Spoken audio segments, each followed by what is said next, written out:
మన వీడియోలో సీరియల్లో వచ్చే గ్యాప్స్, మ్యూజిక్, అనవసరమైన గ్యాప్స్ అన్ని తీసేసి ఎడిట్ చేసి వీడియో పెడుతున్నాం. దానివల్ల మీకు టైం వేస్ట్ అవ్వదు, బోర్ కూడా కొట్టదు. కార్తీక దీపం 756వ ఎపిసోడు రివ్యూ చూసేద్దాం. పెట్టడం మానే, ఇది ప్రేమే, వదులుకోలేని ప్రేమ. ఈ జన్మంతా నాతోనే ఉండాలని నేను కోరుకునే ప్రేమ. నువ్వు నా విషయంలో చేసే చిన్నపాటి నిర్లక్ష్యాన్ని కూడా తట్టుకోలేనంత సున్నితమైన ప్రేమ. దీని పుట్టుక నాకు తెలీదు, కానీ ఇప్పుడు ఏ స్థాయిలో ఉందో అది మాత్రమే నేను చెప్పగలను. నువ్విక్కడ ప్రేమ కథలు చెప్తూ ఉంటే అక్కడ మీ వాళ్ళు నీకోసం ఎదురు చూస్తూ ఉంటారు. ఇవి ప్రేమ కథలే, కానీ మన ప్రేమ కథలు మర్చిపోలేని జ్ఞాపకంగా మిగిలిపోయి అందమైన ప్రేమ కథలు. అవును, కొన్ని జ్ఞాపకంగానే మిగిలిపోతాయి. జ్ఞాపకంగా మిగిలిపోవడం ఏంటి? నువ్వు నాతో చెప్పిందే నేను నీతో చెప్పానంతే. నేనొకటి అడగాలి జ్యోత్స్న. ఏంటది? దాసు గారి గురించి. నీకు పెళ్లి అనగానే ఆయన ఎందుకు అంత ఆనందపడుతున్నారు? ఆయన నాకు బాబాయ్ అవుతాడు కదా. అన్నయ్య కూతురు పెళ్ళంటే ఆనందపడదా? అంటే ఆయన బాగా ఎగ్జైట్ అవుతున్నారు, అందుకే అడిగాను.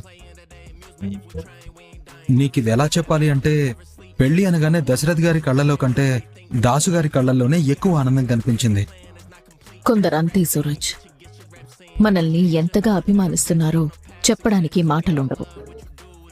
కళ్ళు చూసి తెలుసుకోవాల్సిందే. నీకింకా ఏదైనా కావాలంటే ఆయన్ని అడుగు. ఉంటాను. Good night. పారు, నువ్వేనా? నేనేరా. ఆ నగలేంటి, ఆ హొయలేంటి? పని మనుషుల సంఘానికి ప్రెసిడెంట్లా ఉండే నువ్వు అందాల పోటీకి అతిథిలా తయారైండి పారు. నువ్వు మేకప్ కొంచెం తగ్గించాను గాని కాస్త పెంచుంటే నేను అందాల పోటీకి వెళ్ళుండేదానేమో అనుకునేవారు. తాత చూశాడనుకో, అందాల పోటీకి వెళ్ళటం కాదు, తట్టాబొట్టా సర్దుకుని బయటికి వెళ్తావు. చూసాళ్లేరా. చూసుకోడేమనలేదా? అనడు, అనలేడు. తాత, పారుని చూసావా? చూసాలేరా. నియమాలు ఉల్లంఘించింది. మీ తాతే ఉల్లంఘించటానికి పర్మిషన్ ఇచ్చారు. ఏదో మాయ చేసావు. వరం అడిగితే ఇచ్చారా మీ తాత? ఏంటా వరం? మనవరాలు పెళ్లి కదండి. పెళ్లికొచ్చిన వాళ్ళు శివన్నారాయణ భార్య ఎక్కడా అని నన్నే అడిగితే బాగోదు కదా, అందుకే నాకు విముక్తి కలిగించండి అని వేడుకుంది. మీ తాత సరే అన్నారు. మొత్తానికి బాణం ఎక్కడికి వేయాలో అక్కడే వేసావు. ఊరుకోరా. ఏ, నన్ను ఇలా చూడటం నీకిష్టం లేనట్టుంది. నీ కళ్ళెప్పుడు నా మీదే ఉంటాయి. మనోడు కదండి, వెటకారం ఆడుతున్నా. ఆ వెటకారం ఏదో నీతో ఆడుకోమనమ్మా. ఏమండి, ఇంకా మీతో మాట్లాడే పనుంది, పదండి. పద పారిజాతం. తాత, నువ్వు మారిపోయావా? అరే, మమ్మల్ని ఇలా ఉంచరా నాయనా. ఏమండి, పదండి. కార్తీక్, నువ్వు ఇక్కడే ఉండు, పారిజాతం నాతో ఏదో మాట్లాడాలట. పద వెళ్దాం. ఓహో, చూసావు మావయ్య, మనిషిలో ఎంత మార్పు వచ్చిందో. సూరజ్ ఏమో జ్యోత్స్నని మార్చేశాడు, పారు ఏమో తాతను మార్చేసింది. థ్యాంక్స్ రా. దేనికి మావయ్య? నీకే కాదు, మీ ఇద్దరికీ థ్యాంక్స్ చెప్పాలి. దేనికి చిన్నయ్య గారు? ఎవరూ లేనప్పుడు నాన్న అని పిలవచ్చమ్మా. ఇన్ని రోజులు నాకు 2 విషయాల్లో బాధగా ఉండేది. ఏంటి మావయ్య? 1 జ్యోత్స్న విషయంలో, 2 దీప విషయంలో. జ్యోత్స్న విషయంలో బాధ ఏంటి? జ్యోత్స్న నా కూతురు కాదన్న విషయం తెలిసిన దగ్గర నుంచి తన ప్రవర్తన నాకసలు నచ్చేదే కాదు. అప్పుడే నేను రియలైజ్ అయ్యాను, తన పుట్టుక ఎలాంటిదైనా పెంపకం సరిగ్గా ఉంటే నేను కోరుకున్న కూతురుగా ఉండేదేమో. కానీ నా పెంపకం సరిగ్గా లేదురా. నేను తనకి మంచి తండ్రిగా ఉండలేకపోయాను కాబట్టి తను నాకు మంచి కూతురిగా ఉండలేకపోయింది అనుకునేవాణ్ణి. కానీ మీరు జ్యోత్స్న జీవితాన్ని సరిదిద్దారమ్మా. జ్యోత్స్నని నేను కోరుకున్న కూతురుగా మార్చారు. ఒక మంచి మనిషిని చేశారు. ఆ క్రెడిట్ మాకివ్వద్దు మావయ్య, అదంతా సూరజ్ చేసిన పనే. తను ప్రేమించే మనిషిని తనను ప్రేమించే విధంగా మార్చుకున్నాడు. ఈ పొగడ్తలన్నీ సూరజ్కే దక్కాలి. సూరజ్ ఎవరు చెప్పరా? సూరజ్ ఎవరు మీకెలా తెలుసు? అసలు మీరే లేకపోతే సూరజ్ ఆఫీసులోకి అడుగుపెట్టేవాడా? అసలు మీరే లేకపోతే సూరజ్ ఈ ఇంట్లోకి అడుగుపెట్టేవాడా? సూరజ్ ఎవరో ఏంటో తెలియనప్పుడు నేను గౌరవించాను. నా కూతురు దీప ఒక మనిషిని నమ్మి తనకు అడ్వైజర్గా పెట్టుకుంది అంటే తను మంచివాడు కాకుండా ఎలా ఉంటాడు? సూరజ్ని మా నాన్న ఇంట్లో ఉండమన్నప్పుడు నాకు నచ్చలేదు. అయినా ఎందుకు మౌనంగా ఉన్నానంటే నీకోసం. కార్తీక్ అంటే ఒక మంచితనం. అలాంటి మంచితనం మరో మనిషిని నమ్ముతుంది అంటే ఆ మనిషి అంటే సూరజ్ ఇంకెంత మంచివాడో అని మా నాన్న మాటకి తల వంచాను. చివరికి జ్యోత్స్న సూరజ్ మీద కంప్లైంట్ చేసినప్పుడు కూడా సూరజ్కి జ్యోత్స్నకి పెళ్లి చేయాలన్న ఆలోచన నాకు లేదు. ఆ ఆలోచన మొదటిగా వచ్చింది దీపకి. దీప ఆలోచనని మా నాన్న సమర్థించారు. దీప నా సొంత కూతురు, జ్యోత్స్న నా పెంపుడు కూతురు. ఇద్దరూ నా కూతుళ్లే. అలాంటప్పుడు జ్యోత్స్నకి దీప అక్క అవుతుంది. అక్క చెల్లెలి కోసం ఒక సంబంధం తీసుకొచ్చిందంటే అది మంచిది కాకుండా ఎలా ఉంటుంది? కేవలం నా కూతురి మీద నమ్మకంతోనే నేను సరే అన్నాను. మీరు చెప్పారు, నేను ఒప్పుకున్నాను. ఇదంతా ఒక ఎత్తైతే జ్యోత్స్నలో వచ్చిన మార్పు మరొక ఎత్తు. జ్యోత్స్న అంతలా మారుతుందని నేను జీవితంలో ఊహించలేదురా. నేను వద్దు అనుకునే కూతురు స్థాయి నుంచి జ్యోత్స్న నేను కోరుకునే కూతురు స్థాయికి వెళ్ళింది. ఇప్పుడు జ్యోత్స్న కూడా నా కూతురేనమ్మా. జ్యోత్స్న నీ కూతురు నాన్న. దీపా? అవును నాన్న. ఇంకా ఈ దీప నీ కూతురే అని ఎవరికీ చెప్పనవసరం లేదనుకుంటా. అసలు నీకు ఈ కూతురే అవసరం లేదనుకుంటా. అంత మాట అన్నావేంటమ్మా? మీరిద్దరూ నా కూతుళ్లే. కాకపోతే కన్న కూతురు కళ్ళ ముందుకు రావడానికి ఇన్నేళ్లు పట్టింది. పెంచిన కూతురు ఇన్నాళ్లకి నా సొంత కూతురుగా మారింది. అందుకే మీరిద్దరూ నా కూతుళ్లే. రేపు నిజాలు బయటపడ్డ రోజు నేను సుమిత్రతో ఇదే చెప్తాను. సుమిత్ర, దీప మన కన్న కూతురు, జ్యోత్స్న మనం పెంచిన కూతురు అని. కానీ దీప సూరజ్ అనే మనిషిని జ్యోత్స్న జీవితంలోకి తీసుకురాకపోయుంటే జ్యోత్స్నకి జీవితమే లేకపోయేది. ఆ గొప్పతనమంతా మీ ఇద్దరికే దక్కుతుందాం. జ్యోత్స్న జీవితాంతం మీ ఇద్దరికి రుణపడుండాలి. అందరం కలిసే ఉండాలి, సంతోషంగా ఉండాలి. మావయ్య, ముహూర్తాల గురించి ఏమైనా చెప్పారా? నాన్న సూరజ్ని పిలిపించి ముహూర్తాల గురించి మాట్లాడతామన్నారు. సూరజ్, నిన్ను పిలిపించడానికి కారణం పెళ్లి ముహూర్తాల గురించి. నా ఒక్కగానొక మనవరాలు పెళ్లి గ్రాండ్గా చేయాలనుకుంటున్నా.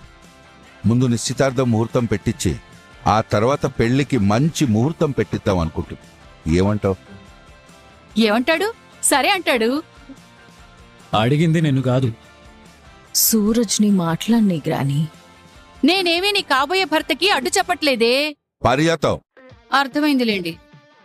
చెప్పు సూరజ్, నీకు జ్యోత్స్నకి గ్రాండ్గా ఎంగేజ్మెంట్ చేయాలనుకుంటున్నావు. ఏమంటావు?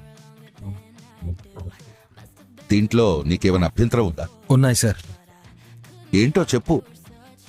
నిశ్చితార్థం నాకిష్టం లేదు. నిశ్చితార్థం ఇష్టం లేదా? అవును సార్. జ్యోత్స్నకి నాకు నిశ్చితార్థం వద్దు. నాకిష్టం లేదు. ఏం మాట్లాడుతున్నావు బ్రదర్? ఏమైంది సూరజ్? ఏముంటుంది? వీడి సంగతి నాకు ముందే తెలుసు.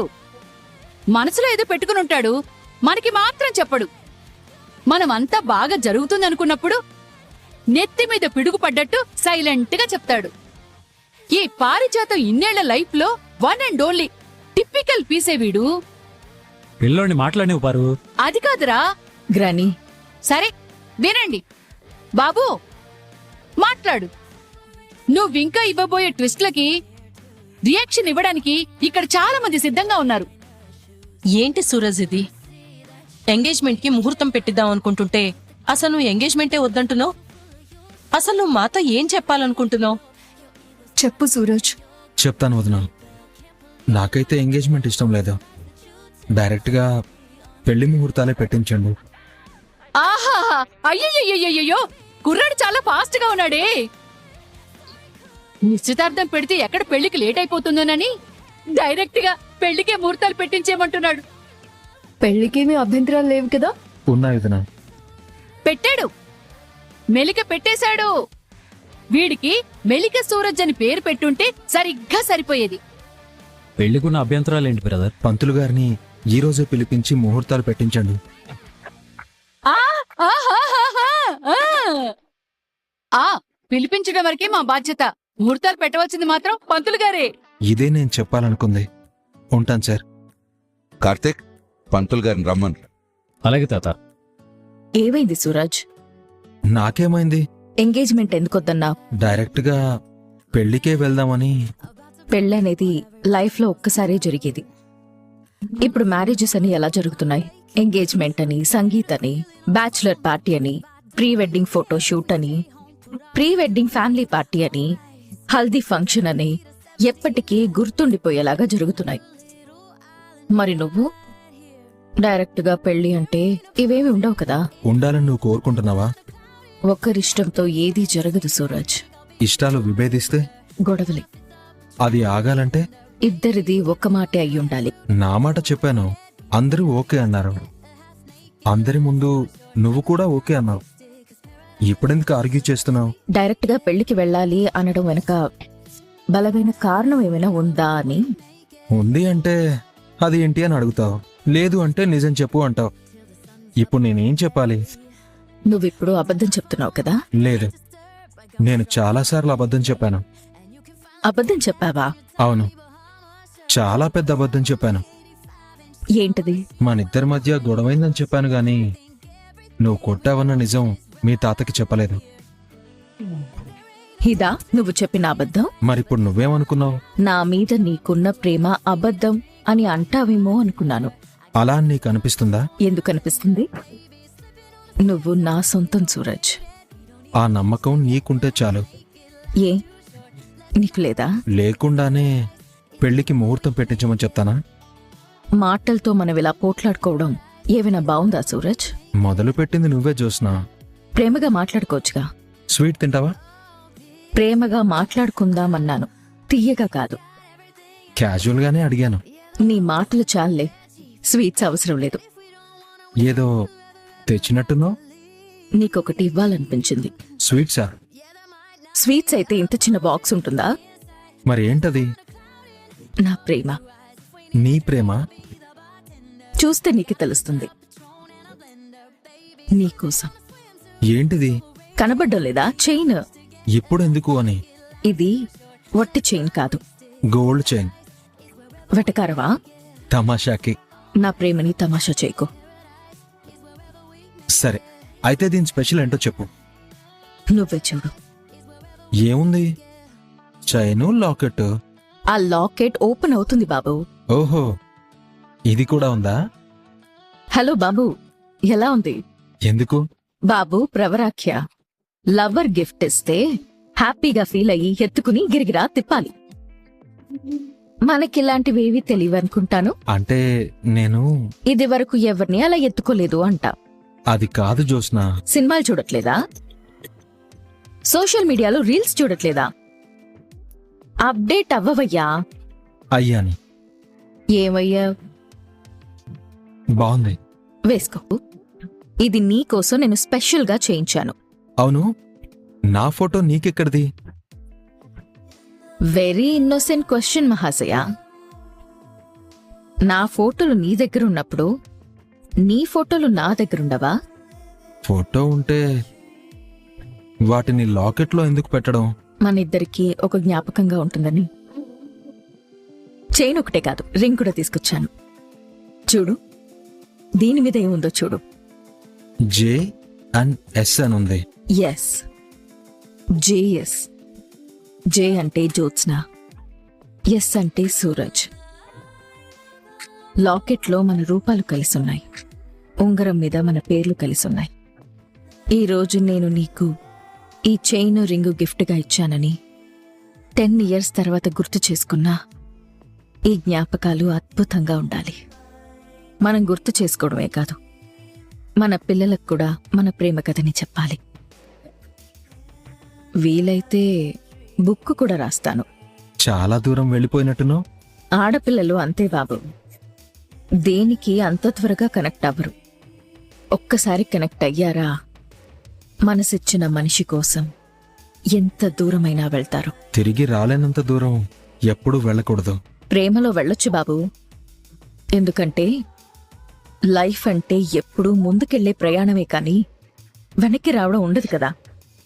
ఈ చైన్ నీ మెళ్ళో నా చేత్తో నేనే వేస్తాను. వద్దు జ్యోత్స్న. ఎందుకు? ఇప్పుడెందుకు అని. వేసుకోవచ్చు. వద్దు జ్యోత్స్న.